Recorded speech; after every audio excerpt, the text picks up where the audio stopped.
so 'n stukkie klipwerf, laat my los. Dis Vrydag aand, why not? En Millie FM lewendig hierso by die Langehoven en Parkemark nou.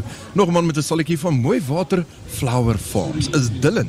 Dylan, baie goeie aand, welkom by Millie FM. Baie dankie julle, is baie lekker om hier by julle te sit in 'n baie koue Vrystaat. Ja, die wind is bietjie ons. Nee, hy gee vir julle 'n bietjie frostbite soos hier sit. Maar hier's 'n vrou wat nou nie was wat sy lê die lekkerste koffie, so as jy so 'n bietjie rondloop hier by die mark, gaan jy iets kry om te help. Ek gaan verseker so intulle baie dankie. Dylan sê vir my wat kan die luisteraars as hulle draai gemaak op jou stalletjie, wat kan hulle verwag? So ons het 'n blomplaas in Bloemfontein en ons groei baie van ons eie seisonale blomme en dan het ons ook die geleentheid vir mense om in groot maat blomme by ons aan te koop. Is julle elke Saterdag ook hierso? Ja, ons is elke naweek by stalletjie 173. Stalletjie 173, vra vir Dylan, hulle die mooiste blomme, ek het nou daar gaan kyk. En veral as jy vanaand 'n bietjie later kuier is gewoonlik, môreoggend is hulle weer hierso. Kom kry daai spesiale bosblomme vir mamma.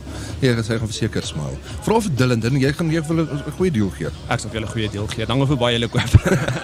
Vra vir Dylan, dit is by Mooi Water Flower Farm hier by die Langehoven Parkmark. Dylan, sterkte vir die res van die aand. Hoop jy het 'n great Vrydag verder. Baie dankie julle.